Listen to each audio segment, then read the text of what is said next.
Hello students and welcome to class bunk. है ना, exploring magnets we have already completed. So आज हम पढ़ेंगे measurements of length and motion. ठीक है. सो क्या क्या पढ़ने वाले हैं इसमें हम. व्हाट मेजरमेंट मीन्स, मेजरमेंट क्या है ना, कैसे किया जाता है, फिर उसके जो यूनिट्स हैं, मेजरिंग यूनिट्स क्या है. एक नॉन स्टैंडर्ड यूनिट है and the other one is standard units. है ना, नॉन स्टैंडर्ड जो है वो जो लोकल हम डेली में जो हम लोकल लैंग्वेज में हम कुछ यूज़ कर लेते हैं, जैसे अपना हैंड स्पैन, हाथ का पंजे से हम कुछ चीज़ नाप रहे हैं, फुट स्टेप्स के थ्रू कुछ चीज़ को मेज़र कर रहे हैं. देन आर्म्स लेंथ, है ना. फिर अपन बोलते हैं ना 4 उंगला, इस टाइप के अपने घर में लोग बोल देते हैं. तो वो non standard methods of measuring है ना. फिर कुछ स्टैंडर्ड यूनिट्स होती हैं किसी भी चीज़ को मेज़र करने के लिए, वो एसआई सिस्टम में के थ्रू बनाई गई हैं. उनको उनका जो मेज़रमेंट यूनिट्स हैं वो फिक्स की गई हैं. ठीक है, वो देखेंगे. Tools use for measuring length, this is important. Perfect measuring के लिए हमारा प्रॉपर टूल को यूज़ करना बहुत इंपॉर्टेंट है. Then correct method of measuring, yes this is very important, कि सही मेथड से किसी चीज़ को मेज़र करना इज़ वेरी इंपॉर्टेंट. आप किसी सर्कुलर चीज़ को किसी स्ट्रेट स्केल से आप मेज़र नहीं कर सकते हो, है ना. तो करेक्ट मेथड का यूज़ करना is important. How to measure curve lines, जब आप उसको स्ट्रेट स्केल से नहीं कर सकते हो मेज़र, तो कर्व लाइंस को कैसे मेज़र करा जाएगा, ये हम आगे देखेंगे. What a reference point is, reference point क्या होता है. फिर differences between rest and motion, अगर कोई वस्तु अगर रेस्ट पे है और मोशन में है अगर कोई दूसरी वस्तु, तो उनमें क्या डिफरेंसेस है वो चीज़ें देखेंगे. Then types of motions, there are 3 types of motion, linear, circular and oscillatory motions. So types of motion क्या है, ये चीज़ें हम देखेंगे. ठीक है.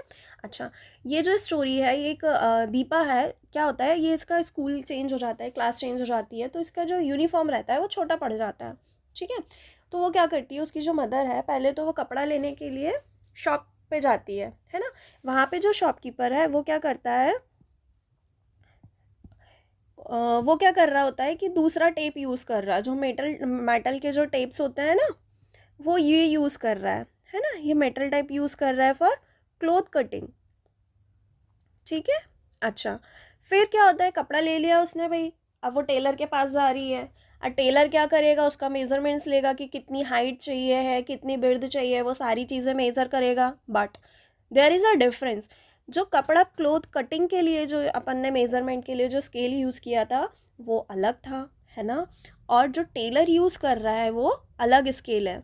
ठीक है. तो इनमें कैसे डिफरेंसेस हैं, क्यों. अभी हमने देखा था कि अलग अलग लेंस को मेज़र करने के लिए अलग अलग टूल्स यूज़ किए जाते हैं, है ना. तो यहाँ पे इनके टूल्स में डिफरेंसेस हो गए. ठीक है. अच्छा, फिर mother says 4 angula means 4 finger width. अब 4 अंगुला क्या होता है, घर में आपने कैसे कभी सुना होगा, 2 उंगला छोटा हो गया, 4 उंगला बड़ा कर दो, 2 उंगली की फिटिंग कर दो, ये सारी चीज़ें देखी होंगी आपने, सुनी भी होंगी, है ना. So the question is, are these unit same as the geometry scale. क्या ये बोलना कि 2 उंगला 4 उंगला, ये जो लोकल लैंग्वेज में जो हम बोलते हैं, क्या इसका जो मेज़रमेंट है वो अपना जो ज्योमेट्री स्केल होता है, ज्योमेट्री स्केल जो है, क्या उसके मेज़रमेंट्स की इक्वल होता है या नहीं होता है, ये चीज़ें हम देखेंगे, है ना, 1 बाय 1 देखेंगे. सो जो मेज़रमेंट्स के जो यूनिट्स हैं, है ना, मेज़रमेंट यूनिट्स जो हमने देखे थे वो कौन कौन से देखे थे. एक तो हमने देखा था नॉन स्टैंडर्ड, जैसे यहाँ पे है नॉन स्टैंडर्ड, और दूसरा जो हमने देखा था वो स्टैंडर्ड था, है ना, जिसमें ऐसा ही सिस्टम चल रहा था. Okay. So moving forward to non standard units. Non standard units of measurements are informal units. कैसे होते हैं ये, इनफॉर्मल होते हैं. ठीक है. That are not universally agreed upon.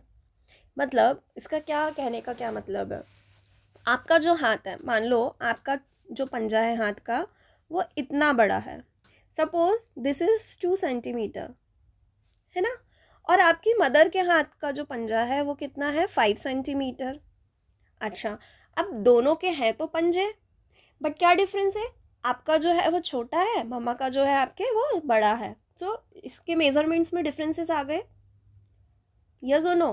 But कहने को क्या है, एक बीता, है ना, अपन बोलते हैं ना एक बीता नाप लो, तो डिफरेंस आया कहीं ना कहीं. अच्छा, जैसे ये आम से अगर आप मेज़र करो तो आपके आम का डिफरेंस अलग है और आपके मदर का या आप कोई भी आपके जो साथ में रेफरेंस आप ले रहे हो उनके आर्म में डिफरेंस है, समझ रहे हो? तो कहीं ना कहीं जो भी आप मान लो, सपोज करो कि आप किसी टेबल को ना मेज़र कर रहे हो, तो आपके मदर ने जो मेज़र किया है और जो आपने मेज़र किया है वहाँ पे डिफरेंसेस समझ में आ रहे हैं, वो तो क्लियरली विजिबल है ना? क्यों डिफरेंसेस हैं, ये भी चीज़ आपने समझ ली। Now people earlier use body parts like hand span, arm length, foot length, strides, है ना? फुट लेंथ को भी कि यार 4 बीता कदम, यार अपन बोलते हैं ना जैसे 4 कदम पे तो उसका घर है ना? कि 10 कदम की दूरी पे तो मेरा स्कूल आ जाता है, मेरा स्कूल तो इतना पास है, ऐसा होता है ना, बोलते हैं कि यार इतने फुट स्टेप पे तो मेरा ये चीज़ हो जाती है। तो ये नॉन स्टैंडर्ड मेथड्स हैं किसी भी लेंथ को मेज़र करने के लिए, बट क्या ये करेक्ट होते हैं? नहीं होते हैं। क्यों? क्योंकि पर्सन टू पर्सन ये वेरी करता है, ठीक है? वेरी कर जाएगा कैसे, ये हम समझ लिया हमने। Now students measure table using hand span all get different values. क्यों डिफरेंट वैल्यूज़ आ रही हैं? We have already discussed. So reason is body parts differ, so measurements also change. अब समझ में आ रहा है? सबके अलग अलग बॉडी पार्ट्स हैं। अब भाई किसी सेम चीज़ को, सेम टेबल तो सबके लिए सेम था, बट सबके मेजरमेंट्स अलग अलग हैं। तो अब हमें ज़रूरत किस चीज़ की पड़ रही है? स्टैंडर्ड यूनिट्स की, है ना? स्टैंडर्ड यूनिट्स ही ऐसी जो है ही ऐसी मेज़रमेंट की जो यूनिट्स हैं वो हैं कि आपको एक प्रॉपर डिस्टेंस जिसमें कोई फ्लक्चुएशंस ना हो, कोई वेरिएशंस ना हो, वो प्रोवाइड कराएगा, ठीक है? अच्छा, more to know, India has a rich history of measurement system dating back to ancient time. अंगुला, है ना? फिंगर विड्थ से अपन नाप लेते हैं, यार ये 4 अंगुला है, ये 2 अंगुला है, अपन ऐसे बोल देते हैं ना? यस। मल्टीप्लाइज ऑफ एंगुलर, है ना? धनुषा, फिर योजना are some of this mention in ancient Indian literature and used in measuring artifacts, architectures and town planning. The angula is still used by traditional crafts people like carpenter हो गया, अपना Taylor हो गया, ये लोग अभी भी ये चीज़ें यूज़ कर रहे हैं, बहुत से लोग, है ना? Several objects with ruled marking which could be scales have been excavated from sites of the Harappan civilization. और कुछ ऐसी चीज़ें हैं जो अब नहीं रही हैं टाइप से, है ना? सी हैंड स्पैन, फिर पाम से भी हम समटाइम्स मेज़र कर लेते हैं। डिजिट्स के लिए हम अभी भी काउंट्स करते हैं ना, जैसे हम कोई कैलकुलेशन कर रहे हैं, कैलकुलेशन में यार प्लस माइनस करना है तो हम just most of the time हम अपने फिंगर डिजिट्स का ही यूज़ करते हैं एज अ डिजिट, है ना? कि 1 2 3 4 या इसमें कितना ऐड करो या कितना लेस करो तो क्या आएगा, वो सारी चीज़ों के लिए भी हम कहीं ना कहीं कैलकुलेशन में यूज़ कर रहे हैं, है ना? फिर क्यूबिट क्या होता है? कि आपका जो एल्बो है, एल्बो से आपके ये फिंगर टिप्स तक का जो लेंथ है वो क्यूबिट होता है ना? पेस क्या है? ये फुट स्टेप्स का जो पेस आ रहा है। फिर फुट स्पैन, जो भी आपका एक पंजे की जो लेंथ है वो फुट स्पैन हो गया।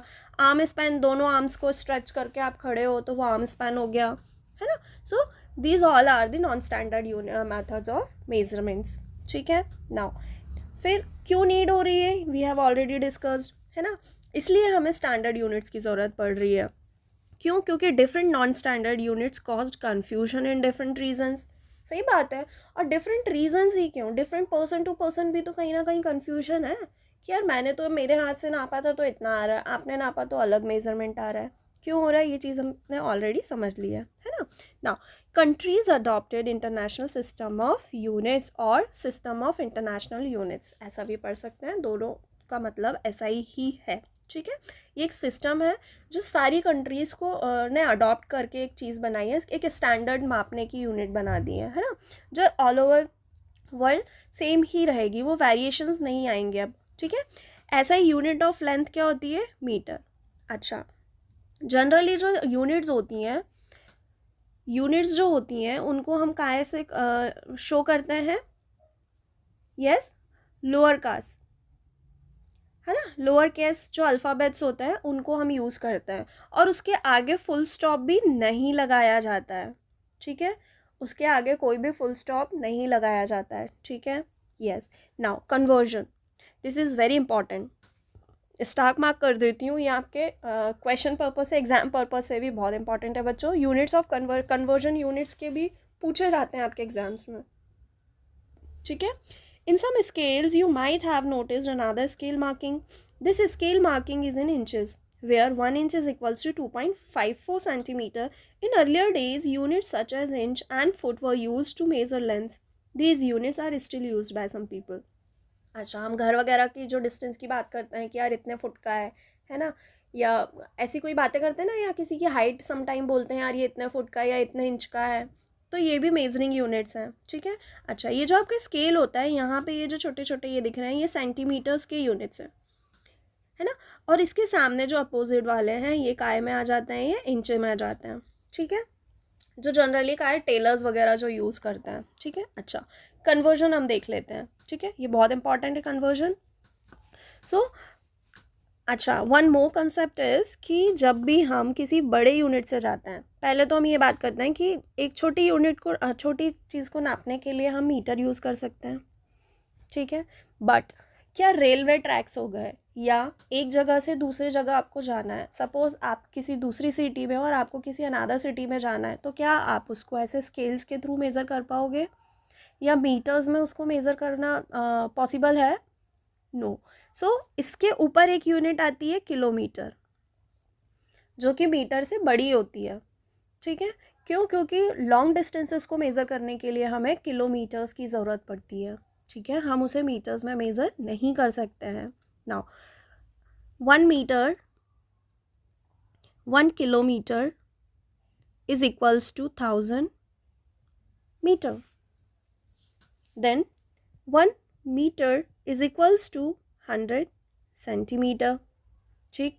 Now 1 centimetre is equals to 10 millimetres, ठीक है। अच्छा, अब एक चीज़ आप देख रहे होंगे कि जब भी हम बड़े यूनिट से छोटे यूनिट की तरफ जा रहे हैं, बड़े यूनिट से छोटी यूनिट की तरफ जा रहे हैं, तो क्या हो रहा है? मल्टीप्लाई हो रहा है ना। जब भी आप बड़े से स्मॉल यूनिट की तरफ जाओगे तो क्या होगा? यहाँ पे मल्टीप्लिकेशन होगा बच्चों, क्या होगा? मल्टीप्लिकेशन होगा, ठीक। अच्छा, अब इसके अपोजिट अगर आप देखो, जैसे 100 centimetre equals to 1 metre, then next जब हम देखेंगे कि 1000 मीटर इक्वल्स टू 1 किलोमीटर। अच्छा, अब जब आप अपोजिट जा रहे हो, कहाँ? छोटी यूनिट से जब आप बड़े यूनिट की तरफ जाओगे तो यहाँ पे क्या होगा? ऑलवेज डिवीजन होगा। कैसे होगा इस चीज़ को हम देखते हैं, ठीक है। चलिए, सपोज आपको कन्वर्ट करना है 10 मीटर को, या 100 मीटर को कन्वर्ट करना है आपको 1 किलोमीटर में, क्या होगा? डिवीजन होगा, ठीक है। कैसे होगा करके देखते हैं, ठीक। अच्छा, 1 किलोमीटर इज इक्वल्स टू कितना होता है? यहाँ पे क्या लिखा है? 100 मीटर। इसको कन्वर्ट करना है किलोमीटर्स में, कितने मीटर होता है यहाँ पे? 1000 मीटर होता है ना। हमें किलोमीटर में ही यूनिट चाहिए, ठीक। इसको क्या करोगे? यहाँ डिवीजन में ले आओगे, सो डिवाइड बाय 1000, क्या आंसर आ गया? 0.1 किलोमीटर्स, ठीक। क्लियर है ये चीज़? अच्छा, अब हम उसको बड़े से छोटे में जाके देखते हैं, है ना। सो सेंटीमीटर में कर लेते हैं अब हम, ठीक। अच्छा, 1 सेंटीमीटर इक्वल्स टू 10 मिलीमीटर, है ना। अब मुझे 10 सेंटीमीटर को कन्वर्ट करना है काहे में? मिलीमीटर्स में। अच्छा, अब मुझे ये तो पता है कि 1 सेंटीमीटर जो है वो 10 मिलीमीटर के बराबर होता है, तो 10 सेंटीमीटर कितने मिलीमीटर के बराबर हो जाएगा? 10 इंटू 10 कितना हो गया? 100 मिलीमीटर। क्लियर? सो ये आप पूरा फंडा आप याद रखो कि जब भी आप बड़े से छोटे यूनिट की तरफ जा रहे हो तो आपको मल्टीप्लिकेशन करना है, और जब आप छोटे से बड़ी यूनिट की तरफ जा रहे हो तो आपको डिवाइड करना है, okay. Yes, now would it be convenient to use the unit meter to measure larger lengths such as the lengths of railway tracks between two cities? Of course not. It is not convenient to use the meter for both large and very small lengths. अच्छा, वो कुछ बहुत छोटी छोटी सी जो है, जैसे suppose आपकी आप जैसे मान लो कि कोई अपना जो पेन है या पेंसिल की जो निब होती है, आप उसको आप उसको मेज़र कर रहे हो तो क्या मीटर्स में उसको कर पाओगे? नहीं कर पाओगे ना, आपको उससे छोटी यूनिट को यूज़ करना ही पड़ेगा, चाहे आप करो चाहे सेंटीमीटर में देखो, है ना। तो बहुत ज़्यादा छोटी या बहुत ज़्यादा बड़ी लेंस को मेज़र करने के लिए हमें अलग अलग यूनिट्स की ज़रूरत पड़ेगी, ठीक है। For a long distance like a railway track, a larger unit like the kilometres is more suitable to avoid a very large numbers. Why? Because 1 kilometre is 1000 metre. Suppose आप 20-25 किलोमीटर से भी ज़्यादा जा रहे हो, सपोज़ कोई कि आप 300 किलोमीटर चले जा रहे हो, तो उसको मीटर्स में लिखना क्या कन्वीनियंट है? नहीं है भाई, इतना कौन लिखेगा, कौन करेगा इतना कैलकुलेशन। सो बेटर है कि आप उससे बड़ा यूनिट को यूज़ करो, ठीक है। For a small measurement like the thickness of a book page, a smaller unit like the millimetre is better. समझ रहे हो? सो हर चीज़ को मेज़र करने के लिए इसीलिए अलग अलग यूनिट्स की ज़रूरत पड़ी है, ठीक है। चलिए, ये तो हो गई अपनी लेंथ को, क्यों? क्योंकि आपकी स्पेसिफिक दिया हुआ है कि लेंथ को मेज़र करने की यूनिट्स हम देखने वाले हैं इस लेसन में, इस सेशन में, ठीक है। अच्छा, इसके अलावा भी कुछ यूनिट्स होती हैं, जैसे आप मिल्क को कर रहे हो, है ना। सपोज़ आप मिल्क को मेज़र कर रहे हो या वाटर को मेज़र कर रहे हो, तो क्या आप उसे लेंथ में मेज़र कर पाओगे? नो, है ना। तो इसके लिए लीटर, मिलीलीटर, ये यूनिट्स यूज़ की जाती हैं, ठीक है। अब जैसे हम घड़ी में टाइम देखते हैं, क्या टाइम के जो ये क्या टाइम आप लेंस में देखते हो? नो। तो टाइम को मेज़र करने का यूनिट क्या है? सेकंड है। समझ रहे हो? तो हर चीज़ को मेज़र करने के अलग अलग यूनिट्स भी बनाए गए हैं, ठीक है। ऐसे ही सिस्टम में नाउ मेजरिंग इंस्ट्रूमेंट्स, ये बहुत इंपॉर्टेंट है कि सही टूल का यूज़ करके आप प्रॉपर लेंथ को मेज़र कर सकते हो, अदरवाइज कहीं ना कहीं आप मिस्टेक करोगे चीज़ों को मेज़र करने में, है ना। वो कोई भी चीज़ हो सकती है, चाहे वो आपके पेज का मार्जिन ही क्यों ना हो। अगर आप प्रॉपर स्केल का यूज़ करके मेज़र नहीं कर रहे हो तो वहाँ पे फ्लक्चुएशंस आएंगे ही। नाउ 15 सेंटीमीटर स्केल, जो हम बेसिकली यूज़ करते ही रहते हैं, अपने ज्योमेट्री बॉक्स में मिलता ही है ना। फॉर स्मॉल ऑब्जेक्ट्स, पेपर का इतना लेंथ नहीं होता है कि हमें किलोमीटर्स की ज़रूरत पड़ रही है ना, हमारा स्केल से ही काम चल जाता है। नाउ मीटर स्केल, थोड़ा सा उससे बड़े लार्जर ऑब्जेक्ट्स के लिए। नाउ मेजरिंग टेप्स भी अलग अलग होते हैं। सी, ये आपके पेपर्स वगैरह पे जो यूज़ किया जा रहा है ना।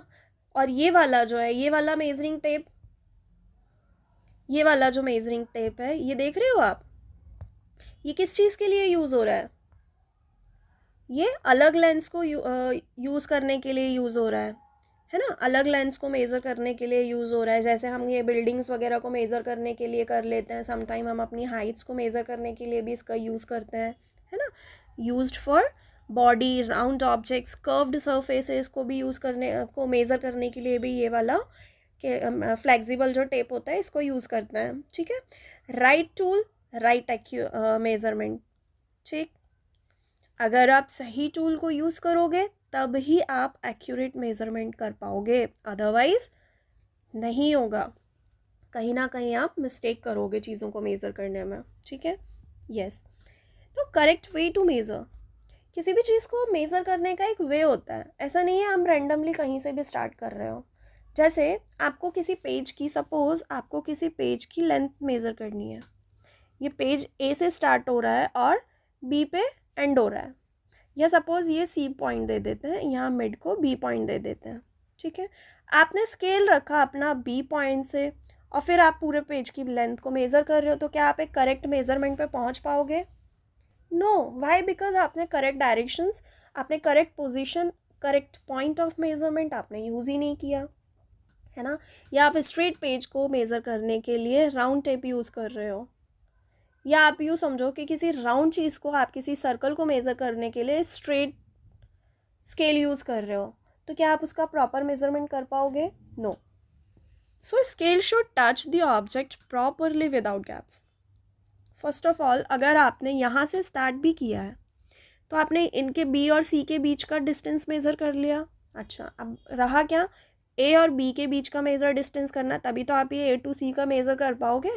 तो आप जब बी से सी का मेज़र कर रहे थे तो आपने बी पॉइंट पे रखा, बट जब आप ए से बी का मेज़र कर रहे थे तब आपने यहाँ पे बी से थोड़ा सा आगे रख दिया। तो कहीं ना कहीं उसमें फ्लक्चुएशन तो आएगा. सो करेक्ट पॉइंट्स को मेज़र करना विदाउट एनी गैप भी इम्पॉर्टेंट है. ठीक है. Now I must be straight above the reading, avoid parallax error. जैसे हम इससे समझते हैं कि ये जैसे यहाँ से स्टार्टिंग पॉइंट से तो रखा है ना, ये स्केल है, एक पेंसिल रखी हुई है स्टार्टिंग पॉइंट से. अब आप यहाँ टिप के इधर सामने खड़े हो तो आपके लिए पॉइंट यहाँ आ रहा है ना. कोई दूसरा बच्चा यहाँ पे है, उसके लिए भी इधर आ रहा है, बट हो सकता है उसके फ्लक्चुएशंस आए. अगर ये करेक्ट ना हो उसके पोजीशंस, या वो प्रॉपर में ना देख पा रहा हो, है ना, तो आपका जो एक तरीका है देखने का वो भी करेक्ट होना चाहिए, है ना. Now if scales zero is broken, scales zero is broken का क्या मतलब है? अगर मान लो कि आपके पास कोई टूटा एंड वाला स्केल दे दिया जाए,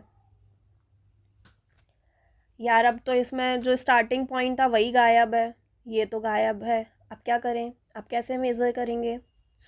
ऐसा नहीं है कि अगर उसके एक एंड या दूसरा एंड भी ख़राब हो जाए या टूट जाए तो आप मेज़र नहीं कर सकते. ऑफ कोर्स आप कर सकते हो, बट उसमें क्या कंडीशन है मेज़र करने की? अगर आपके पास ज़ीरो वाला नहीं है तो आप 1 से स्टार्ट कर दो, और जो भी आपकी डिस्टेंस आ रही है, सपोज़ यहाँ पे आपका 14 तक आ रहा है, जैसे आपका ये पेंसिल है ना, ये 14 पॉइंट समथिंग जा रहा है, ये कितना 13 पॉइंट समथिंग जा रहा है, सपोज़ ये 13.5 है. ठीक है. अब आपने ज़ीरो से मेज़र किया तो ये 13.5 आ रहा है.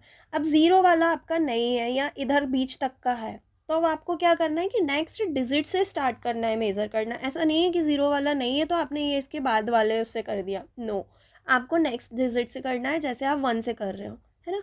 फिर क्या करोगे कि इस वाले नंबर को, ये जो मेन जो एंड पॉइंट वाला जो नंबर है उससे आप सब्सट्रैक्ट कर दोगे. जैसे 13.5 में से आप क्या कर दोगे, माइनस कर दोगे 1 को. So your total length would be 12.5. Clear? 11.5. Clear? Is this clear to you? Yes, है ना. ये सो आंसर कितना आ गया आपका? 12.5. क्लियर? 13.5 में से अगर आप 1 को सब्सट्रैक्ट कर दोगे, क्योंकि एंड पॉइंट तो है ही नहीं आपके पास, है ना, तो आपका आंसर क्या हो जाएगा? 12.5. क्लियर? यस. नाउ नेक्स्ट चीज़ अब देखें तो how to visually challenged students measuring lengths. Yes, ऐसे बच्चे जो प्रॉपर विजन नहीं है या जो प्रॉपर नहीं देख पाते हैं, वो लोग कैसे यूज़ करते हैं? यहाँ पे जो डॉट्स हैं उन लोगों के लिए कुछ स्पेशल स्केल्स बनाए जाते हैं. ये जो डॉट्स दिख रहे हैं ना, ये वाले, इनको फील करके काउंट करते हैं वो, है ना, तब वो मेज़र करते हैं. ठीक है. Now measuring curved lines. Direct scale can not measure curve, है ना. स्ट्रेट वाला जो स्केल है वो तो मेज़र कर नहीं सकता कर्व लाइन को. आप क्या यूज़ करें? यूज़ थ्रेड या string to trace the curve line. अच्छा, आप ये भी कर सकते हो. और आपने अपने घरों में देखा होगा कि जब दिवाली होती है ना, घर सजाते हैं हम, तो क्या करते हैं, कोई भी अलग अलग डिज़ाइंस में हम घर सजा रहे हैं, कोई लाइट स्ट्रिंग लेके, है ना, तो कहीं ना कहीं हम उसे कर्वी लुक देते हैं ना. अच्छा, अब आप उसको स्ट्रेट करो और फिर आप मेजरिंग जो टेप्स हैं उससे आप मेज़र कर लो उसके लेंथ. एक तो ये सिस्टम हो गया, है ना. कोई भी थ्रेड ले लो या आप उसको वो वाले लाइट्स को यूज़ कर सकते हो. फिर straighten it, measure with a scale, है ना, उसको स्ट्रेट करके फिर उसका मेज़र ले लो. Use for arcs, decoration, circular boundaries, है ना, जो आर्क एरियाज होते हैं, है ना, कोई भी आर्क होती है, या डेकोरेशंस के लिए जैसे मैंने अभी बताया आपको. फिर कोई भी सर्कुलर बाउंड्रीज हो गई, उनको मेज़र करने के लिए हम ये वाले टेप्स का यूज़ कर सकते हैं. ये मेथड का यूज़ हम कर सकते हैं कि पहले आप वैसे सर्कुलर मोशन में उसको देख लो और फिर उसको स्ट्रेट करके उसका मेज़र ले लो. ठीक है. Now units of length such as kilometers, meter, centimeter and millimeter begin with the lowercase letter except at the beginning of the sentence of a sentence. Okay. The symbols kilometer, meter, centimeter and millimeter are also written in lowercase letters and are never followed by s for plural. अब ऐसा नहीं है कि plural के लिए हम S लगा रहे हैं या फुल स्टॉप्स लगा रहे हैं. No, there should not be any full stop. ठीक है. Except at the end of a sentence. While writing the length, always leave a space between the number and the unit. होता क्या है, unit में जो ऐसा ही सिस्टम है उसमें दो चीज़ें होती हैं. ठीक है। एक तो आपका नंबर हो गया कि कितना नंबर है ना, कितनी क्वांटिटी में चीज़ है, वैसा वाला आप समझो। और दूसरा हो गया अपना यूनिट। जैसे मैंने आपको कहा था 1 किलोमीटर, तो 1 क्या हो जाएगा, नंबर हो जाएगा। तो हमेशा किसी भी लेंथ को जब आप मेज़र करते हो तो ऐसा नहीं है कि आपने सिर्फ नंबर लिख दिया। जैसे मैंने आपसे पूछा कि आपकी हाइट कितनी है, तो आपने बताया कि 5 है या 4 है या 3 है। तो 5 और 3 में मैं क्या समझूं, ये तो सिर्फ डिजिट्स है ना। तो उसके साथ यूनिट का होना बहुत इम्पॉर्टेंट है कि भाई 5 फीट है या 4 फीट है या इतने इंचेस है या 120 सेंटीमीटर है, ऐसे। तो नंबर के साथ जो सेंटीमीटर है, किलोमीटर है, इंच है, फुट है, ये सारी चीज़ें क्या है, यूनिट्स हैं। और उसके साथ क्या है, नंबर है। तभी आप एक प्रॉपर मेज़र कर सकते हो। अदरवाइज अकेला नंबर लिखना कोई मतलब का नहीं है, या अकेले आप यूनिट लिख रहे हो कि आप किसी भी चीज़ के सामने, आपने ऐसा ही सिस्टम पढ़ लिया है तो आपने सिर्फ आपने क्या लिख के आ गए वहाँ पे, मिलीमीटर लिख दिया या किलोमीटर लिख के आ गए या मीटर लिख के आ गए। तो क्या ये कोई करेक्ट वे है? नो। एक चीज़ को आप और अवॉइड करोगे अपने एग्जाम्स में, क्या, कि जब भी आपसे यूनिट कन्वर्जन पूछा जाए, है ना, आपसे बोल दिया कि 5 किलोमीटर्स को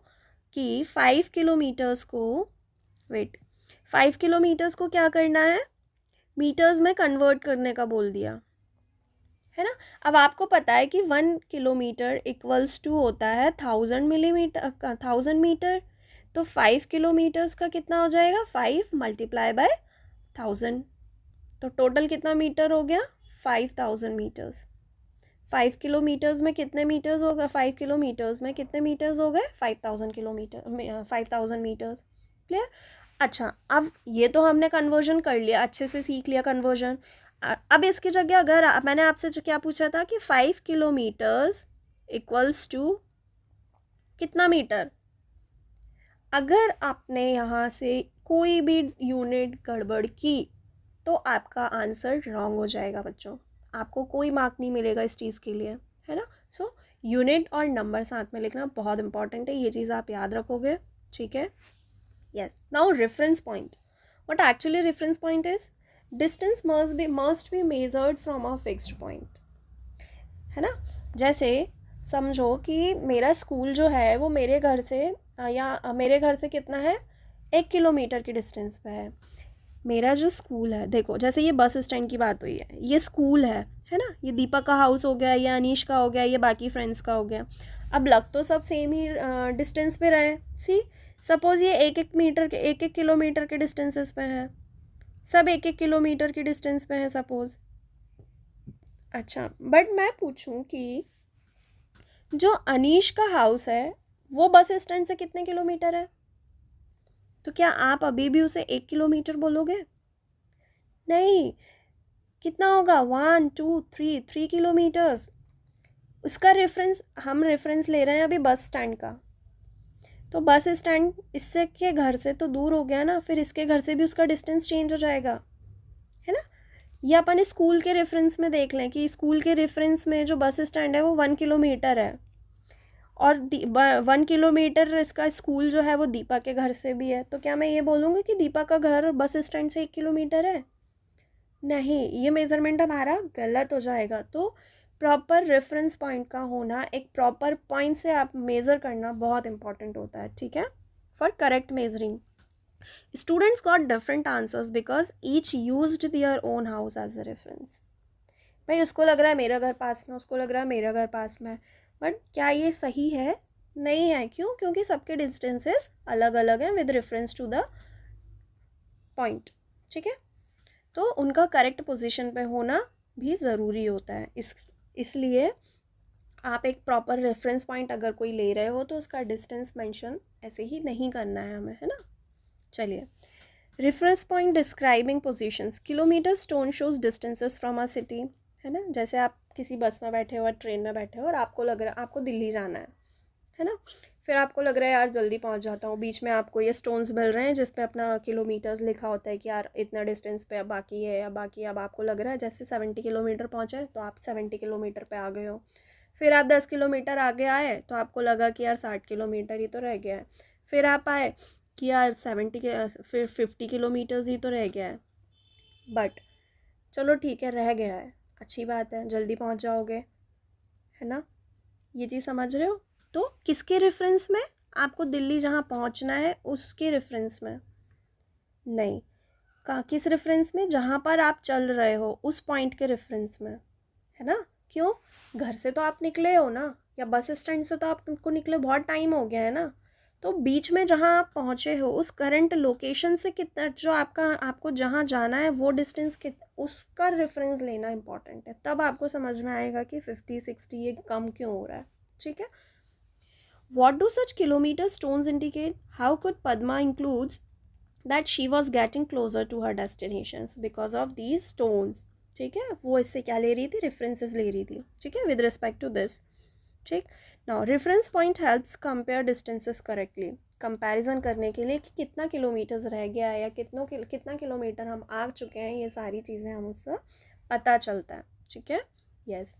Now, does this means that the position of Padma with respect to the reference point is changing with time? When does the position of an object change with respect to a reference point? Does it change when an object is moving? Yes. Padma का position जो है वो change हो रहा है with respect to a reference point, जिसे उसे जहाँ भी जाना है, it means she is changing position over time, है ना, जैसे जैसे गाड़ी आगे बढ़ती जा रही है वैसे वैसे उसका पोजीशन भी चेंज होता जा रहा है। This is a sign of motion.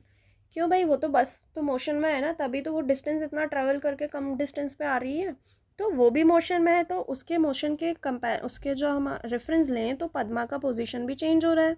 Then the position of an object changing with respect to a reference point when the object is in motion, yes, but ये condition कब apply होगी, जब भी कोई motion में हो, अगर कोई object motion में है ना, तभी उसका जो position है वो change हो रही है।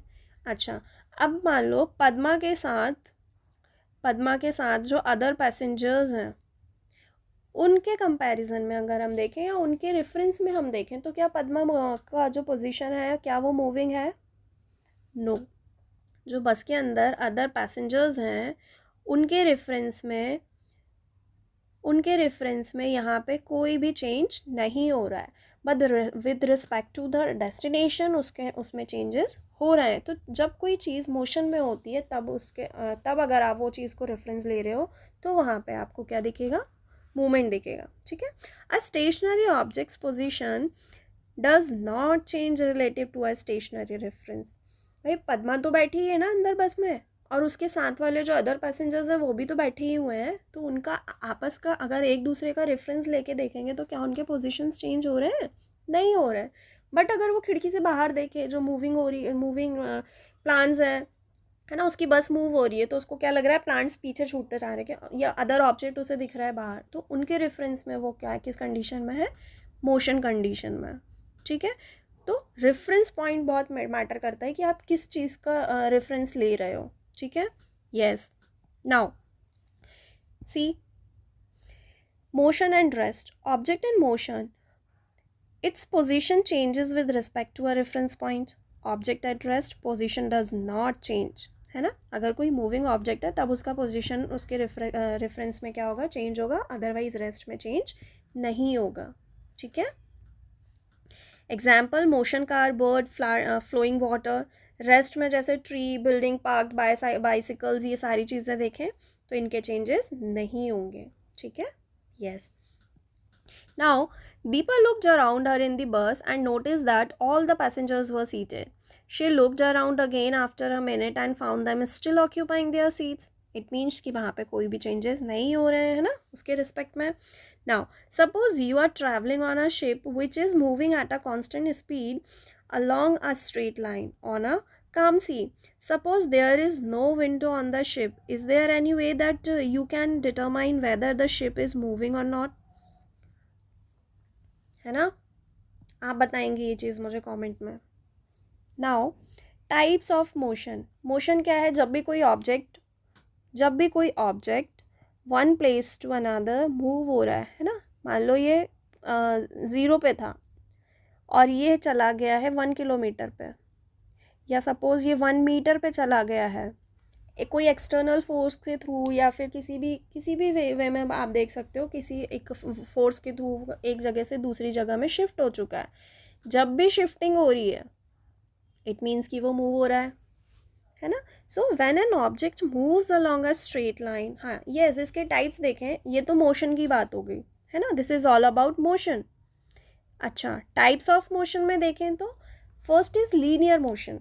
When an object moves along a straight line, जब भी कोई चीज़ एक स्ट्रेट लाइन में मूव कर रही है ना, एक स्ट्रेट लाइन के अलोंग में मूव कर रही है, तो उसे हम क्या बोलेंगे, लीनियर मोशन और स्ट्रेट लाइन मोशन। ठीक है, एग्जाम्पल क्या हो गया, मार्चिंग, सी मार्चिंग कर रहे हैं, परेड कर रहे हैं, तो सब लोग एक साथ एक ही उसमें करते हैं ना, स्ट्रेट लाइन में। ठीक है, फॉलिंग ऑब्जेक्ट, जैसे इस प्लांट से फ्रूट गिर रहा है, तो वो ऐसा तो नहीं है कि जिगजैग होकर नीचे जा रहा है, वो एक स्ट्रेट लाइन में नीचे जा रहा है। जब भी आप कोई चीज़ नीचे ऊपर से नीचे छोड़ो तो वो एक स्ट्रेट लाइन में मूव करेगी, है ना। आप किसी चीज़ को पुश कर रहे हो तो वो एक स्ट्रेट लाइन में करेगी, तो वो क्या शो कर रहा है, स्ट्रेट लाइन मोशन और लीनियर मोशन, है ना। Now the second one is circular motion. Circular motion क्या होता है, जब भी कोई चीज़ रोटेट कर रही है ना, when an object move along a circular path it's motion is called circular motion, है ना। जब भी कोई सर्कुलर पाथ में, जैसे सी आपने कुछ एक पत्थर बांध दिया या कुछ भी एक स्ट्रिंग के थ्रू बांध लिया और उसको थोड़ा सा आपने हल्का सा घुमा दिया, तो क्या होगा, एक सर्कुलर पाथ पकड़ लेगा वो, है ना। सो सर्कुलर पाथ में अगर कोई चीज़ मूव कर रही है तो उसे हम क्या बोलेंगे, सर्कुलर मोशन बोलेंगे, है ना। ये भी आप झूला वगैरह झूलते हो तो ये वाला जो है ये भी सर्कुलर उसमें मोशन करता है। ठीक है, now the third one is oscillatory motion. Which motion, oscillatory motion. When an object moves to and fro about one fixed position, its position is called oscillatory motion. क्या होता है इसमें, जैसे आप इसमें देख पा रहे हो, एक पूरा का पूरा क्या चल रहा है, एक पर्टिकुलर पॉइंट से दूसरे पॉइंट तक फिक्स्ड पॉइंट्स में ही मोशन हो रहा है ना। वॉच का एक पेंडुलम होता है, वो भी फिक्स्ड मोशन करता है, ना उससे बाहर जाएगा ना उससे अंदर जाएगा, समझ रहे हो, मतलब जिस पोजीशन पे ये मूव कर रहे हैं उसी पे वापस करते रहेंगे, तो ये क्या शो करता है, ऑसिलेटरी मोशन शो करता है। जैसे स्विंग, पेंडुलम, वाइब्रेटिंग रूलर्स, है ना, ये सारी चीज़ें आपको ऑसिलेटरी मोशंस के एग्जाम्पल्स हैं। ठीक, yes. Now if an object repeat its path, if an object repeat its path after a fixed interval of time, its motion is said to be periodic। जैसे पेंडुलम में भी एक periodic motion होता है ना, एक पॉइंट से दूसरे पॉइंट पे गया, फिर दोबारा उसी पॉइंट पे आया, फिर उसी पॉइंट पे दूसरे पॉइंट पे गया। सो यहाँ पे A to B, B to A, A to B, B to A एक पैटर्न चल ही रहा है, उस पैटर्न को हम क्या बोल रहे हैं, पीरियोडिक पैटर्न बोल रहे हैं, है ना, या उस मोशन को हम क्या बोल रहे हैं, periodic motion. When an object is in circular motion, it's move along the circular path again and again. An object in oscillatory motion also repeat its motion while moving to and fro. Both circular and oscillatory motions are periodic in nature. ठीक है, फिर एक oscillatory का ये भी example है कि आपने एक पेंसिल में कोई छोटा सा अपने रबर या ऐसा कुछ लगा के उसे बुक के नीचे, एक एंड को बुक के नीचे रख दिया और हल्का सा आपने पुश किया, तो वो क्या बताएगा आपको, ऑसिलेटरी मोशन, बार बार एक ही पॉइंट से दूसरे पॉइंट पे, दूसरे पॉइंट से फर्स्ट पॉइंट पे, ऐसे ही उसके मोशंस चलेंगे, है ना, तो उसे हम क्या बोलेंगे, ऑसिलेटरी मोशन।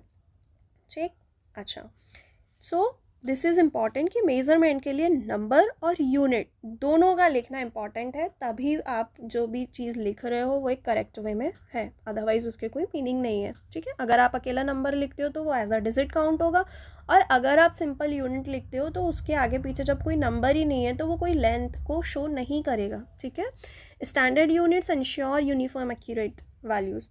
स्टैंडर्ड यूनिट्स की ऑलरेडी हम इंपॉर्टेंस देख चुके हैं कि एक्यूरेट मेज़रमेंट के लिए हमें स्टैंडर्ड यूनिट्स की ज़रूरत पड़ रही है। ठीक है, correct measuring method avoids error. Yes, अगर आपको प्रॉपर करेक्ट मेज़र करना है तो आपको करेक्ट मेथड्स भी यूज़ करने होंगे। Motions classified into linear, circular and oscillatory. ठीक है, अच्छा, इस फिगर में कौन कौन से मोशंस हैं ये आप मुझे आइडेंटिफाई करके कमेंट बॉक्स में बताएंगे, है ना। ये चार्ट भी दिया, आप इसे कर सकते हो प्रैक्टिस इससे। Thank you so much. Don't forget to visit www.classbunk.com. And yes, इससे related PYQs for your MCQs आपकी प्रैक्टिसिंग के लिए मैं अपने टेलीग्राम चैनल पे दे रही हूँ, जिसका लिंक आपको डिस्क्रिप्शन बॉक्स में मिल जाएगा। Thank you.